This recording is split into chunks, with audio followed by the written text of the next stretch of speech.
Hello dear students, welcome back to Gudaria pharmacy. तो बच्चों कैसे हो आप सभी? आई होप सभी ठीक होगे और सभी की स्टडी अच्छी चल रही होगी। तो आज हम स्टार्ट करने जा रहे हैं यूनिट थर्ड का part first, microbiology B pharma third semester. तो इसमें फर्स्ट टॉपिक हमें दिया हुआ है study of morphology, classification, reproduction, replication and cultivation of fungi and virus. तो दो टॉपिक हम आज के इस लेक्चर में स्टडी करने वाले, एक तो फंजाई और एक वायरस, दोनों के बारे में डिटेल स्टडी करेंगे। तो वीडियो में एंड तक जरूर बने रहना। और पीछे के लेक्चर्स आप लोगों ने नहीं देखे हैं तो वीडियो के डिस्क्रिप्शन में जाइए, आपको कंप्लीट प्लेलिस्ट का लिंक मिलेगा, उसमें जाके आप लोग अटेंड कर सकते हैं सभी लेक्चर्स को।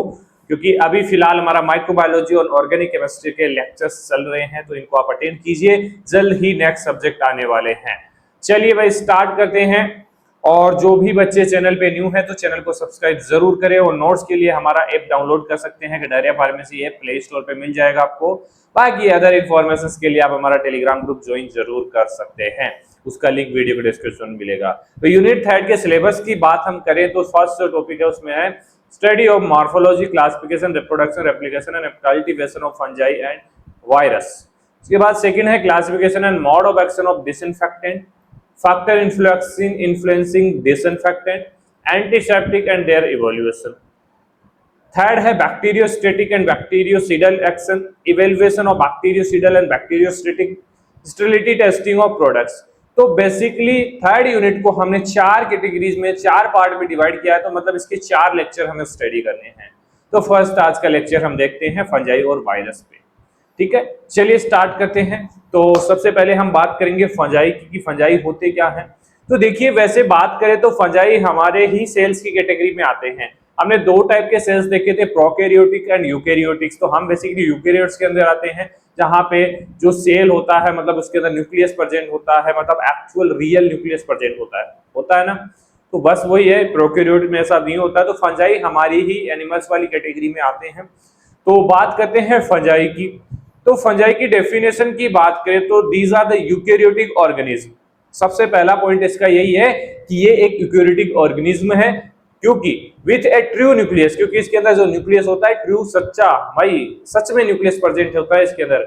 एंड रिजिड सेल वाल, और सेल वाल भी प्रेजेंट होती है, मेड ऑफ, और जो सेल वाल है बेसिकली यहाँ पे काइटिन की बनी हुई होती है। किसकी? चाइटिन की बनी होती है। लेकिन जब बैक्टीरिया की बात करें, बैक्टीरिया बेसिकली प्रोकैरियोटिक्स होते हैं, उनकी जो सेल वाल है वो बेसिकली पेप्टाइडोग्लाइकेन से मिलके बनी हुई होती है। तो ये फर्स्ट डिफरेंस हो गया फंजाई एंड बैक्टीरिया के अंदर। ये एक डिफरेंस ये भी है कि भाई फंजाई तो हमारा यूकैरियोटिक्स ऑर्गेनिज्म है और बैक्टीरिया हमारा प्रोकैरियोटिक्स है, ठीक है। दे मे एक्सिस्ट एज यूनिसेलुलर।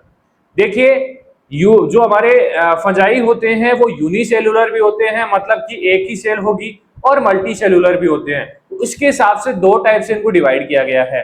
अगर वन सेल है ओनली तो उसको हम बोलेंगे ईस्ट, और दूसरा अगर मल्टी सेल्स हैं तो उसको हम बोलेंगे मोल्ड। ये चीज आपको याद रखनी है। अगर फंजाई के अंदर सिंगल सेल प्रेजेंट है तो उसको हम बोलेंगे ईस्ट, और अगर ज्यादा सेल्स प्रेजेंट है, एक से अधिक है, तो उसको हम बोलेंगे मोल्ड्स, ठीक है। ये बेसिक है, ये डेफिनेशन है। चलिए हिंदी में जिसको देखना है देख लीजिए। यूकैरियोटिक जीव जिसमें सही न्यूक्लियस होता है और उसकी कोशिका भित्ति काइटिन से बनी हुई होती है, बैक्टीरिया की तरह पेप्टाइडोग्लाइकेन से नहीं बनी हुई होती है। एक कोशिकीय यीस्ट होते हैं और बहुकोशिकीय मोल्ड होते हैं, ठीक है। बाकी इंग्लिश में ही हमें देखना है, क्योंकि भाई थर्ड सेमेस्टर में आ गए हो, अब तो सारी चीजें समझ में आने लग गई होगी आप लोगों को, ठीक है। एग्जाम्पल की बात करें जैसे कि bread turning fluffy with fungus. Fungus से हमारा बेड फूल जाता है ना, बहुत हल्का हो जाता है, होता है ना। तो वो बेसिकली किसकी वजह से होता है? फंगस की वजह से। East is making is rise, इसके लिए बेसिकली ईस्ट का यूज किया जाता है। क्या यह चीज आपको पहले से पता थी? काफी बच्चों को पता होगी कि बेसिकली ब्रेड बनाने के लिए ईस्ट का यूज किया जाता है। ईस्ट बेसिकली फर्मेंटेशन प्रोसेस में हेल्प करता है। चलिए बात करते हैं मॉर्फोलॉजी ऑफ फंजाई। अब ये मॉर्फोलॉजी क्या होता है? मॉर्फोलॉजी का सीधा सीधा मतलब है कि भाई इसकी स्ट्रक्चर के अंदर प्रेजेंट क्या है। अब बात करें ह्यूमन की मॉर्फोलॉजी की, तो ह्यूमन की मॉर्फोलॉजी ये होगी, अब जैसे इसके अंदर तो सेल्स प्रेजेंट है ओनली, ऑर्गन्स वगैरह नहीं प्रेजेंट होते हैं। लेकिन हमारी बॉडी की बात करें तो मॉर्फोलॉजी की बात करें तो हमारी बॉडी के अंदर सेल्स भी प्रेजेंट है, ऑर्गन्स भी प्रेजेंट है, ऑर्गन सिस्टम भी प्रेजेंट है। तो सभी एक तरीके से सभी की स्टडी को हम क्या बोल देंगे? मॉर्फोलॉजी। तो यहाँ पे मॉर्फोलॉजी ऑफ फंजाई हमें देखना है, तो फंजाई के अंदर या तो वन सेल होगा, या तो यूनिसेलुलर होगा, या मल्टी सेलुलर होगा। तो उसके अंदर क्या क्या प्रेजेंट है भाई, जैसे वॉल है इसकी काइटिन से मिलकर बनी होती है, यूकेरियोटिक्स होते हैं, तो यही तो इसकी मॉर्फोलॉजी हुई ना। तो बस यही चीजें हमें देखनी है, ज्यादा हार्ड नहीं है। सेल वॉल होती है, काइटिन से मिलकर बनी हुई होती है, ठीक है, फर्स्ट पॉइंट हो गया। दूसरा, साइटोप्लाज्म होता है जिसके अंदर बेसिकली माइटोकॉन्ड्रिया भी होगा, एंडोप्लाज्मिक रेटिकुलम भी होगा और वैक्यूल्स भी होगा। और ये चीजें बेसिकली बैक्टीरिया के अंदर प्रेजेंट नहीं होती है क्योंकि वो बेसिकली प्रोकैरियोटिक्स होते हैं। फॉर्म्स की बात करें तो 3 फॉर्म्स होती हैं फंजाई की। फर्स्ट फॉर्म होती है हमारी ईस्ट, जिसके बारे में अभी हमने डिस्कस किया, जो यूनिसेलुलर होंगे और ओवल शेप के होंगे। तो ईस्ट का एग्जांपल है यहाँ पे कैंडिडा ईस्ट, ठीक है। एग्जांपल्स भी आपको पता होने चाहिए, बाकी डिटेल में सारी चीजें आप लोगों को नोट्स में मिलने वाली है। नोट्स के लिए आपको गिडारिया फार्मेसी ऐप डाउनलोड करना होगा। मोल्ड बेसिकली फिलामेंटियस हाइफी होते हैं, इसका एग्जांपल देखिए एस्परजिलस। एस्परजिलस एक मोल्ड होता है। मोल्ड क्या होते हैं? जिसके अंदर मल्टी सेल्स हो। ऐसे फंजाई को हम मोल्ड बोलेंगे जिसके अंदर मल्टी सेल्स हो, ठीक है। अब बात करें डाइमॉर्फिक, इसका आपको पता चल गया यूनिसेलुलर है, ओवल है, एग्जांपल आपको पता चल गया कैंडिडा। मोल्ड की बात करें तो फिलामेंट लाइक होता है, हाइफी, और एस्परजिलस इसका एग्जांपल है, और ये बेसिकली मल्टी सेलुलर होते हैं। अब बात करें डाइमॉर्फिक फंजाई क्या होता है, इसमें देखिए अगर टेम्परेचर 37 डिग्री सेल्सियस है तो हमारा यीस्ट होगा, और अगर 25 डिग्री सेल्सियस है तो मोल्ड होगा। मतलब एक ही फंजाई के 2 पार्ट हो गए, अलग अलग टेम्परेचर पे वो अलग अलग काम करने वाला है। अगर टेम्परेचर 37 डिग्री है तो वो यीस्ट होगा, और टेम्परेचर 25 डिग्री है तो वो हमारा मोल्ड होगा, ठीक है। ये बेसिकली फॉर्म्स है फंजाई की। थिंक ऑफ आइसक्रीम, जैसे बात करते हैं हम आइसक्रीम की, सॉलिड रहती है कहाँ? जब फ्रीजर में रखते हैं तो सॉलिड रहेगा, तो मोल्ड फॉर्म हो गया। और जब रूम टेम्परेचर पे रख देंगे तो पिघल जाता है, मेल्ट हो जाता है, लिक्विड में कन्वर्ट हो जाता है, ईस्ट फॉर्म इसको हम बोलेंगे, ठीक है। समझ गए? तो छोटी छोटी ट्रिक्स है जिससे आपको याद करने में काफी मदद मिलने वाली है। चलिए नेक्स्ट देखते हैं हम क्लासिफिकेशन ऑफ फंजाई। फंजाई को बेसिकली 3 कैटेगरीज में, हम 3 कैटेगरीज में डिवाइड करते हैं। तो एक कैटेगरी हम ऑलरेडी देख चुके हैं, बेस्ड ऑन मॉर्फोलॉजी, ठीक है। मॉर्फोलॉजी के हिसाब से हमने पीछे देखा था कि ईस्ट है, इसके एग्जांपल क्या है? कैंडिडा, क्रिप्टोकोकस, और ईस्ट बेसिकली यूनिसेलुलर होते हैं, ओवल शेप होते हैं। समझ में आ गया? सेकंड है मोल्ड, मल्टी सेलुलर होंगे। एग्जांपल्स की बात करें तो एस्परजिलस और पेनिसिलियम, ये बेसिकली 2 मोल्ड्स होते हैं। डाइमॉर्फिक फंजाई की बात करें तो 30 डिग्री सेल्सियस पे बेसिकली यीस्ट की तरह काम करते हैं, और 25 डिग्री सेल्सियस पे ये मोल्ड की तरफ काम करते हैं। तो इसका एग्जांपल है हिस्टोप्लाज्मा, याद रखना, ये इंपॉर्टेंट हो सकता है, ठीक है। ये हो गया बेस्ड ऑन मॉर्फोलॉजी। नेक्स्ट है बेस्ड ऑन सेक्सुअल रिप्रोडक्शन। इस सेक्सुअल रिप्रोडक्शन के आधार पे कितने टाइप के होते हैं? बेसिकली 4 टाइप के होते हैं। फर्स्ट है जाइगोमाइकोटा, ठीक है, जाइगोमाइकोटा, लास्ट में माइकोटा ही देखने को मिलेगा आपको। तो इसका एग्जांपल है बेसिकली जाइगोस्पोर, जाइगोस्पोर, म्यूकोर इसको हम बोलते हैं। सेकंड है एस्कोमाइकोटा, ठीक है, फर्स्ट हो गया जाइगो, सेकंड है एस्कोमाइकोटा। इसका एग्जांपल है बेसिकली एस्कोस्पोर, ठीक है, इसको हम बोलते हैं सैकेरोमाइसिस सेरेविसी, सुना होगा आप लोगों ने नाम, ये ईस्ट होता है। इसके अलावा आता है बेसिडियोमाइकोटा, तो बेसिडियोस्पोर एग्जांपल है, और क्रिप्टोकोकस, नाम सुना होगा ना क्रिप्टोकोकस, ये नाम आपको अलग दिख रहे होंगे लेकिन क्रिप्टोकोकस, सैकेरोमाइसिस ये आपके सुने हुए होंगे। डेट्यूरोमाइकोटा, इसमें नो सेक्सुअल स्टेज, कोई भी सेक्सुअल स्टेज नहीं होती है। कैंडिडा होता है, कैंडिडा फंगस इसको हम बोल सकते हैं, यीस्ट हम इसको बोल सकते हैं, ठीक है। तो ये हो गया बेस्ड ऑन सेक्सुअल रिप्रोडक्शन। तो 2 टाइप से हो गया, based on morphology, based on sexual reproduction. Trick की बात करें तो like grouping student by hair style versus exam, मतलब ग्रुप में डिवाइड किया जाता है बच्चों को, एक तो किस किस टाइप की हेयर स्टाइल बना के आए हैं, एक कितने मार्क्स आए हैं, इस हिसाब से क्लास में डिवाइड किया जाता है ना बच्चों को, कि भाई तेरी हेयर स्टाइल अच्छी है, तेरे बाल लंबे हैं, तो तेरे को साइड में कर दिया जाता है, और जिसके मार्क्स अच्छे हैं उसको कुछ नहीं बोला जाता, उसको अलग कर लिया जाता है। तो मॉर्फोलॉजी वर्सेस रिप्रोडक्शन यहाँ पे हमारा क्लासिफिकेशन ऑफ फंजाई हो गया। नेक्स्ट बात करते हैं रिप्रोडक्शन इन फंजाई की। जो हमारे फंजाइज होते हैं वो कैसे रिप्रोड्यूस करते हैं, ठीक है, अपनी जनरेशंस को कैसे बढ़ाते हैं, तो वो भी देखना जरूरी है। तो बेसिकली 2 टाइप से होगा, एक तो एसेक्सुअल होगा, एक सेक्सुअल होगा। तो फर्स्ट है यहाँ पे हमारा एसेक्सुअल, जिसको कॉमन बोलेंगे। तो इसमें बाइनरी फिजन होता है, बडिंग होता है, स्पोर्स होता है। तो स्पोर्स जो होता है वो बेसिकली दो टाइप का इसके अंदर होता है। फर्स्ट होता है स्पोर ओरेंजियोस्पोर और कैंडियोस्पोर्स, ठीक है। तो इसमें बात करें बाइनरी फिजन की, तो बाइनरी फिजन क्या होता है ये आप लोगों ने देखा होगा। जैसे एक सेल है, ये हमारी एक सेल है, इसमें न्यूक्लियस प्रेजेंट है।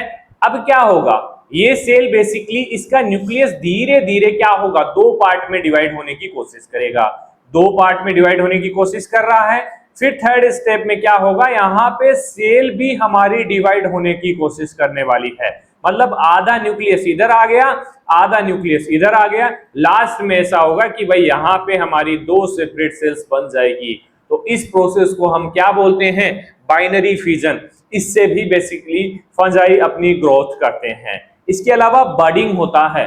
बडिंग क्या होता है, मान लीजिए एक सेल है, ये सेल है हमारी, इसमें एक न्यूक्लियस प्रेजेंट है, तो धीरे धीरे क्या होगा, एक पार्ट निकलेगा अलग से सेल के अंदर। ये न्यूक्लियस इस पार्ट की तरफ बढ़ेगा और ऐसे प्रोसेस चलती जाएगी। और यहाँ पे जो न्यूक्लियस है, आधा न्यूक्लियस इसके अंदर चला जाएगा और आधा इसके अंदर रह जाएगा, और ये पार्ट बेसिकली यहाँ से सेपरेट हो जाएगा, दो सेल्स हमें मिल जाएगी। तो ये बडिंग हो गया। स्पोर्स बेसिकली जो हमारे पेड़ पौधे होते हैं, प्लांट्स होते हैं, उनकी जो टहनी होती है ना, पत्तियां होती हैं, लीव्स होती हैं, उसके ऊपर बेसिकली ये ग्रो करते हैं अपनी जनरेशंस को, ठीक है। तो ये थ्री टाइप से एसेक्सुअल रिप्रोडक्शन हो गया फंजाई का, ठीक है।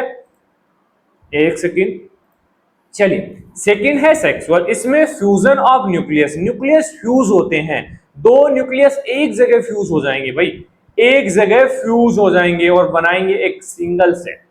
तो ये फ्यूजन ऑफ न्यूक्लियाई होगा। इसमें बेसिकली जाइगोस्पोर्स है, एस्कोस्पोर है, बीसीडियोस्पोर है, ये बेसिकली सेक्सुअल रिप्रोडक्शन करते हैं। ये हमारे फंगस के टाइप हैं, फंजाई के टाइप्स हैं, ठीक है। और देखिए यहाँ पे भी ये हमारे जो स्पोर्स हैं, स्पोर स्पोरेंजियोस्पोर और कैंडियोस्पोर, ये दोनों हमारे एसेक्सुअल हैं, और जाइगोस्पोर, एस्कोस्पोर और बीसीडियोस्पोर ये हमारे सेक्सुअल हैं, ठीक है। ये आपको एग्जांपल्स भी पता होनी चाहिए। तो सेक्सुअल लाइक फोटोकॉपी मशीन है, एक से दो बन रहे हैं। और सेक्सुअल बेसिकली जो होता है मिक्सिंग पेंट कलर, एक जगह मिक्स हो रहे हैं, दो न्यूक्लियस फ्यूज हो रहे हैं, फ्यूजन हो रहा है, ठीक है। तो इस ट्रिक से आप रिप्रोडक्शन ऑफ फंजाई याद कर सकते हैं। बात करते हैं कल्टीवेशन कैसे करेंगे। कल्टीवेशन क्या होता है कि ग्रो करना होता है फंजाई को। देखिए जितने हार्मफुल होते हैं उतने ही ये हेल्पफुल भी होते हैं। तो हेल्पफुल जो भी फंजाई है उनको हम ग्रो किया जाता है, उनकी जनसंख्या बढ़ाई जाती है, उसको हम बोलते हैं कल्टीवेशन। तो बेसिकली सबसे पहले मीडियम यूज होगा, स्लाइटली एसिडिक मीडियम जिसका पीएच 5.6 होगा, ठीक है। उसके बाद कॉमन मीडिया यूज किया जाएगा जिसके अंदर कल्टीवेशन किया जाएगा। सबोर्डेट डेक्सट्रोज शुगर एगार यूज किया जाएगा, एसडीए, और पोटैटो डेक्सट्रोज एगार का बेसिकली यहाँ पे यूज होता है। टेम्परेचर कंडीशंस बेसिकली मोल्ड के लिए 25 to 35 डिग्री सेल्सियस रखा जाएगा और ईस्ट के लिए 37 डिग्री रखा जाएगा। दोनों के लिए टेम्परेचर कंडीशन हमने पहले ही देख ली है, उसके हिसाब से कल्टीवेशन में यूज होगा। उसके बाद आइडेंटिफाई किया जाएगा colony morphology, spores type, microscopy, मतलब कि किस टाइप का हमारा फंजाई है उसको आइडेंटिफाई किया जाएगा माइक्रोस्कोपी की मदद से, और फिर उसको किस टाइप का वो स्पोर है उसके बाद उसकी ग्रोथ की जाएगी। नहीं तो अगर आपको दे दिया जाए फंजाई थोड़ा बहुत तो उसमें पता नहीं लगेगा कि कौन से टाइप का, तो पहले आइडेंटिफाई करना है, जो हमें जरूरत है उसको ही ग्रो करवाएंगे ना, फालतू ग्रो करवा के क्या मिलेगा। Fungi like pickle grow better in acidic medium. तो भाई जैसे अचार हमारा ऑयल के अंदर होता है वैसे ही फंजाई जो होता है एसिडिक मीडियम के अंदर बेटर ग्रो करता है, और एसिडिक मीडियम का पीएच बेसिकली 5.6 होना चाहिए, ठीक है। तो ये हो गया cultivation and reproduction of fungi. अब बात करते हैं वायरस की। तो वायरस भी आप लोग 11th-12th क्लास के अंदर पढ़े होंगे, लेकिन यहाँ पे भी देख लेते हैं। तो वायरस का एक सीधा सीधा फंडा होता है कि भाई ना इसके अंदर कुछ नहीं होता है, सिर्फ डीएनए और आरएनए होते हैं। क्या होते हैं, डीएनए या आरएनए, उसके हिसाब से इसको डीएनए वायरस बोल देंगे या आरएनए वायरस हम बोल देंगे, ठीक है। तो चलिए देखते हैं, डेफिनेशन देखते हैं।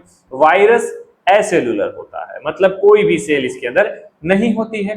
अल्ट्रा माइक्रोस्कोपिक इन्फेक्शनस एजेंट है दैट कंटेन, अल्ट्रा माइक्रोस्कोपिक, भाई ये अंदर तक जाता है, और एक खासियत इसकी होती है कि ये होस्ट की रिक्वायरमेंट पड़ती है, मतलब एक जिंदा बॉडी की रिक्वायरमेंट इसको पड़ती है, उसके ऊपर ये ग्रो कर पाता है, ऐसे ग्रो नहीं कर पाता है। ठीक है, तो वायरस एसेल्युलर है, अल्ट्रा माइक्रोस्कोपिक इन्फेक्शनस एजेंट है that contain DNA and RNA, never both, दोनों कभी भी एक साथ नहीं होंगे, या तो डीएनए होगा या आरएनए होगा। ठीक है, इनसाइड ए प्रोटीन कोट, एक प्रोटीन कोट होता है, उसके अंदर बेसिकली प्रेजेंट होता है, या तो डीएनए होगा या फिर आरएनए होगा, दोनों कभी भी साथ नहीं होंगे।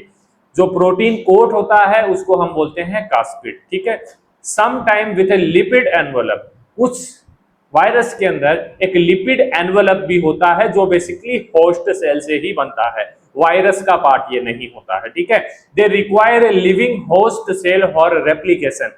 भाई ये बहुत बेसिक चीजें हैं, ये वायरस के बारे में आप लोगों को पता होनी चाहिए कि भाई एसेलुलर होगा, अल्ट्रा माइक्रोस्कोपिक इन्फेक्शनस एजेंट है दैट कंटेन डीएनए और आरएनए, नॉट बोथ, कभी भी दोनों एक साथ नहीं होंगे, या तो डीएनए होगा या आरएनए होगा, और इसके ऊपर प्रोटीन का कोट होता है जिसको हम कास्पिड बोलते हैं, और कुछ वायरस के अंदर बेसिकली लिपिड का एनवलप होता है। एनवलप समझते हैं ना, जैसे टॉफी आती है, चॉकलेट आती है, वो रैपर के अंदर फिक्स आती है ना, रेपर के अंदर पैक आती है, वैसे ही एनवलप बन जाता है लिपिड का, जो बेसिकली होस्ट सेल से आता है। ठीक है, होस्ट सेल्स क्या है, जिसे हम है, हमारी बॉडी है, तो कोरोना वायरस था जो हमारी बॉडी पे आके तो ग्रो कर रहा था, ऐसे हवा में ग्रो नहीं कर रहा था वो। ठीक है, उसको होस्ट चाहिए था। ठीक है, वैसे ही वायरस काम करते हैं। तो हिंदी में देख लीजिए भाई, एकोस्किय है, सूक्ष्म जीवाणु जो केवल डीएनए या आरएनए दोनों कभी नहीं रखता है, और प्रोटीन कवच जिसको कैस्पिड से बोलते हैं, उससे ढका होता है, उसका कवरिंग होती है, केवल जीवित कोशिकाओं के अंदर ही ये बढ़ सकते हैं। ठीक है, मतलब लिविंग ऑर्गेनिज्म के अंदर।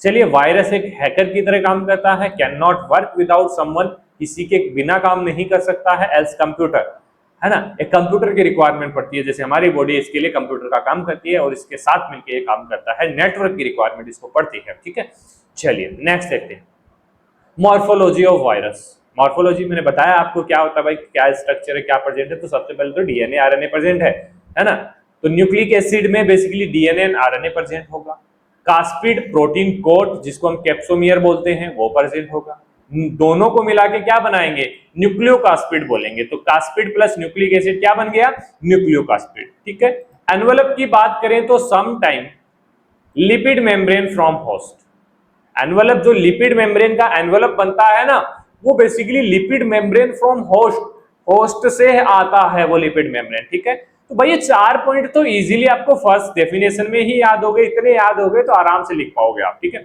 स्पिक्स भी प्रेजेंट होते हैं जो इसको पकड़ने में काम आते हैं कि बॉडी को कैसे पकड़ेंगे। ठीक है, उसके लिए जैसे अब आपने देखा था कोविड-19 वायरस का जो स्ट्रक्चर था वो इस टाइप से था, इस टाइप से देखा था ना आपने, इस टाइप से था, आज भी डर लगता होगा आप लोगों को, है ना, इस टाइप। तो ये पकड़ने के काम आते हैं, बॉडी पे जहाँ पे चिपक जाते हैं। ठीक है, तो वैसे ही स्पेक्स फॉर अटैचमेंट, जैसे इन्फ्लुएंजा वायरस है उसके अंदर एच एंड एस स्पिक्स होते हैं। ठीक है, तो इसमें देखिए like a chocolate wrapper plus logo, wrapper यहाँ पे कास्पिड है और फिलिंग न्यूक्लिक एसिड और लोगो स्पिक्स होते हैं। ठीक है, तो देखिए एक रेपर है, इसके अंदर कास्पिड लेयर है, उसके अंदर डीएनए और आरएनए प्रेजेंट है, या डीएनए या फिर आरएनए प्रेजेंट है। ठीक है, और चारों तरफ स्पिक्स लगे हुए हैं, तो वो क्या करते हैं, वो पकड़ने का काम करते हैं। तो सिंपल स्ट्रक्चर होगी। तो नीचे आप स्ट्रक्चर देखिए, ये देखिए एक वायरस है, इसमें जीनोम है, डीएनए आरएनए प्रेजेंट है, और एक कैप्सोमियर है जो कैस्पिड है। ठीक है, इसके अलावा एक वायरस ये है, इसमें कैप्सोमियर है और जीनोम है, डिफरेंट डिफरेंट टाइप के होते हैं। इस टाइप का वायरस आप लोगों ने स्टडी किया होगा 10th-12th के अंदर। ठीक है, कास्पिड है, जीनोम है, टेल सीट है, टेल फाइबर है, ये बेसिकली पकड़ने का काम करेंगे। ये हमारा जैसे कोविड-19 वायरस था उसी टाइप का है, लिपिड बाइलेयर्स इसके ऊपर प्रेजेंट है, जीनोम है, कास्पिड है, और ग्लाइकोप्रोटीन भी इसमें प्रेजेंट होता है। तो डिफरेंट डिफरेंट स्ट्रक्चर है, जो स्ट्रक्चर आपको अच्छी लगे वो आप लोगों को याद कर लेनी है और बनानी है। तो ये स्ट्रक्चर मुझे अच्छी लगती है और बनाने में भी आसान होती है, तो आप लोग भी याद कर सकते हैं। नेक्स्ट देखिए, क्लासिफिकेशन ऑफ वायरस। देखिए सबसे पहले तो न्यूक्लिक एसिड के आधार पर इसको डिवाइड किया है 2 पार्ट में, एक तो डीएनए वायरस, एक आरएनए वायरस। मतलब जो डीएनए वायरस होगा उसके अंदर ओनली डीएनए होगा, ना कि आरएनए होगा, और जो आरएनए वायरस है उसके अंदर सिर्फ आरएनए होगा। तो डीएनए वायरस के एग्जांपल है हर्प्स वायरस और पॉक्स वायरस। आरएनए वायरस की बात करें तो इन्फ्लुएंजा, रेबीज, ये सभी जानते हैं आप लोग, बस आपको पता नहीं था कि भाई ये डीएनए है या आरएनए। ठीक है, तो अभी पता लग गया होगा, बाकी डिटेल में आपको नोट्स में पता लग जाएगा। बाय स्ट्रक्चर के अकॉर्डिंग बेसिकली 3 टाइप के होते हैं। इकोसेड्रल जैसे बेसिकली एडिनोवायरस होता है, हेलिकल्स बेसिकली रेबीज वायरस टीएमवी जो टोबैको मोज़ेक वायरस होता है, कॉम्प्लेक्स में बेसिकली पॉक्स वायरस और बैक्टीरियोफेज होता है। तो ये बाय स्ट्रक्चर की अकॉर्डिंग यहाँ पे क्लासिफाई किया गया है। थर्ड है बाय होस्ट, होस्ट के हिसाब से जैसे एनिमल पे एनिमल होस्ट की रिक्वायरमेंट पड़ेगी उसको हम बोलेंगे एनिमल वायरस, प्लांट की रिक्वायरमेंट पड़ेगी उसको हम प्लांट वायरस बोलेंगे, बैक्टीरिया की रिक्वायरमेंट पड़ेगी उसको बैक्टीरियोफेज हम बोलेंगे। ठीक है, तो ये 3 टाइप से बेसिकली क्लासिफाइड किया गया है वायरस को, इस टाइप से आपको स्टडी करना है। बात करते हैं रेप्लिकेशन ऑफ वायरस की, कैसे ये रेप्लिकेट करता है, अपनी ग्रो करता है। ठीक है, तो सबसे पहली जो स्टेप होती है लाइक ए मूवी स्टोरी, जैसे मूवी स्टोरी होती है ना, उसी तरीके से बेसिकली वायरस का रेप्लिकेशन होता है। तो स्टेप बाय स्टेप हम देखते हैं। सबसे पहले होस्ट बॉडी, मान लीजिए हम हैं, कोविड-19 वायरस है, अटैच होगा, होस्ट बॉडी पे अटैच होगा, बाइंड होस्ट रिसेप्टर। ठीक है, बाइंड हो गया भाई, कनेक्शन हो गया इसका, ये हमारे साथ कनेक्ट हो गया। ठीक है, उसके बाद क्या होगा, पेनिट्रेशन, अंदर जाएगा, पहले यहां पे जुड़ गया, फिर धीरे धीरे धीरे धीरे धीरे अंदर जाएगा, पेनिट्रेट करेगा, एंटर हो जाएगा सेल के अंदर। ठीक है, उसके बाद देखते जाइए, उसके बाद अनकोटिंग, इसके बाद जो इसकी कोटिंग है ना वो उतर जाएगी, वो प्रोटेक्ट करने के लिए होती है। तो सेल के अंदर एंटर करने के बाद इसकी कोटिंग अलग हो जाएगी, तो क्या निकलेगा वहां पे, इसका न्यूक्लिक एसिड रिलीज होगा, या तो डीएनए या आरएनए। ठीक है, उसके बाद ये रेप्लिकेशन हमारा स्टार्ट करेगा, अपना रेप्लिकेशन स्टार्ट करेगा, कॉपी बनाएगा। मान लीजिए ये होस्ट डीएनए इसका रिलीज हुआ, तो ये क्या करेगा, ये दूसरी सेल्स के साथ मिलके रेप्लिकेशन करेगा और न्यू डीएनए का फॉर्मेशन वहां पे करेगा। ऐसे अपनी कॉलोनीज ये ग्रो करेगा, बॉडी को धीरे धीरे धीरे धीरे खत्म कर देगा। ठीक है, इस तरीके से काम करता है। तो replication, copy using host, host से ही हमसे ही हमारा खाना छीन लेता है। ठीक है, असेंबली, न्यू वीरियन फॉर्म, न्यू वीरियन, नए नए वायरस फॉर्म होंगे। ठीक है, वीरियन एक वायरस का कॉम्प्लेक्स होता है। उसके बाद रिलीज करेगा बाय लाइसिस, ब्रस्ट, मतलब एक कॉम्प्लेक्स बन गया, एक कॉम्प्लेक्स बन गया जिसके अंदर डिफरेंट डिफरेंट वायरस हो गए, वायरस की कॉलोनी जो उसको ब्रस्ट करेगा, तो पूरी बॉडी के अंदर वो कब्जा कर लेंगे। ठीक है, ब्रस्ट और बडिंग के साथ वो ग्रो करेंगे। ठीक है, लाइक बर्गलर इन है house, enter open bag steal items, जैसे चोर आता है ना घर के अंदर, पहले ताला तोड़ेगा, फिर अंदर घुसेगा धीरे धीरे, फिर अंदर जाएगा और फिर रूम के अंदर घुसेगा, फिर अलमीरा के अंदर जाएगा, फिर अलमीरा के अंदर बैग्स को ओपन करेगा, वहां से जो भी ज्वेलरी वगैरह है, पैसे वगैरह है, उसको निकालेगा। उसी टाइप से वायरस काम करता है। समझ में आया? इजी है ना? बिल्कुल इजी है, टेंशन मत लीजिए, थ्योरी आपको नोट्स में मिल जाएगी। ठीक है बेटा, चलिए बात कर लेते हैं कल्टीवेशन ऑफ वायरस की, कैसे कल्टीवेट इसको हम करते हैं। तो virus can not grow on artificial media, need living system. Virus की एक खासियत है, जैसे हमने ईस्ट को बेसिकली जो मीडियम थे, आर्टिफिशियल मीडियम थे, अगार वगैरह, उसके अंदर ग्रो कर दिया हमने, उसके अंदर कल्टीवेट कर दिया, लेकिन वायरस को हम आर्टिफिशियल मीडियम के अंदर ग्रो नहीं कर सकते हैं, इसके लिए लिविंग ऑर्गेनिज्म की रिक्वायरमेंट पड़ती है। तो सबसे पहले सेल कल्चर टेक्निक यूज की जाती है। सेल कल्चर मतलब सेल लिविंग होगी ना, तो सेल कल्चर के अंदर बेसिकली एक टेक्निक यूज की गई थी, हेला। हेला एक लेडी थी जिसके अंदर बेसिकली वायरल इन्फेक्शन हुआ था, जिसका बेसिकली हैरिनीटा लेक्स नाम के नाम था, तो उसके हैरिलीटा से एच और लेक्स से एच एल इसका स्टार्टिंग नेम्स लिए गए थे, तो इसको हेला भी बोलते हैं इस टेक्निक को। इसके अंदर जो लेडी थी उसके अंदर वायरस को ग्रो किया गया था। वीरो सेल्स होती हैं, सेल्स जिसके अंदर बेसिकली सेल कल्चर किया गया था वायरस का। एम्ब्रियोनेटेड एग्स होते हैं, जैसे इन्फ्लुएंजा है, रेबीज वैक्सीन है, तो एम्ब्रियोनेटेड जो एग्स होते हैं उनके अंदर इनको ग्रो किया जाता है इन्फ्लुएंजा वायरस, रेबीज को वैक्सीन बनाने के लिए। ठीक है, लेबोरेटरीज एनिमल जैसे माइस और मंकीज का यूज किया जाता है बेसिकली वायरस को कल्टीवेट करने के लिए। ठीक है, तो virus cultivation like rising A pet can not keep in a box, artificial media, इसको बेसिकली बॉक्स के अंदर नहीं रख सकते, must keep alive in A home. ठीक है, होम के अंदर रखते हैं, जैसे पेट को हम ग्रो कर रहे हैं, डॉगी को हम ग्रो कर रहे हैं, तो उसको बॉक्स में नहीं रखेंगे, उसको ग्रो करेंगे हमारे फैमिली के साथ रखेंगे, फैमिली के साथ वो सारा काम करेगा, ठीक है। हम जो खाएंगे वो खाएगा, अलग से हम उसको ला के देंगे, है ना। तो ये बेसिकली यहाँ पे हम कोई मीडियम अलग अपने आप ग्रो नहीं कर रहा, हम इसको ग्रो कर रहे हैं, हम होस्ट हैं, ठीक है। तो हमारी हेल्प से बेसिकली वायरस ग्रो होता है, बाकी हम मीडियम का यूज करके इसको ग्रो नहीं कर सकते, जैसे बैक्टीरिया है, फंजाई है, उसको हम ग्रो करते हैं। तो ये हो गया कल्टीवेशन, ठीक है। तो ये हमारा कंप्लीट हो गया फर्स्ट फंजाई एंड वायरस का जो लेक्चर था। आई होप ये आपको समझ में आया होगा। अगर कोई भी डाउट हो तो आप बेझिझक कमेंट कर सकते हैं, और अच्छा कमेंट है वो भी कर सकते हैं। वीडियो को लाइक जरूर करें, और जो भी आपके डाउट्स हैं नोट्स रिलेटेड वो आप इस नंबर पे व्हाट्सअप करके पूछ सकते हैं, आपके डाउट्स बिल्कुल क्लियर होंगे। और अभी तक आपने गडारे फार्मेसी ऐप नहीं डाउनलोड किया है तो प्ले स्टोर पे जाइए, डाउनलोड कीजिए ऐप, और नोट्स का बेनिफिट आप लोग उठा सकते हैं। जैसे जितने अच्छे लेक्चर्स हैं वैसे ही नोट्स आपको लिए बनाए गए हैं, तो एक तरीके से आप हमें सपोर्ट भी कर सकते हैं, ठीक है। तो नोट्स का प्राइस आप लोगों को पता ही है, बाकी ऑफर्स चलते रहते हैं। कल 25 सितंबर आपको याद है ना, फार्मासिस्ट डे है ना। तो फार्मासिस्ट डे पे ऑफर तो आने वाला है ना, तो ये 299 प्राइस नहीं रहेगा, बहुत कम प्राइस हो जाएगा, उसका फायदा आप लोग उठा सकते हैं कल, ठीक है। चलिए मिलते हैं नेक्स्ट लेक्चर में।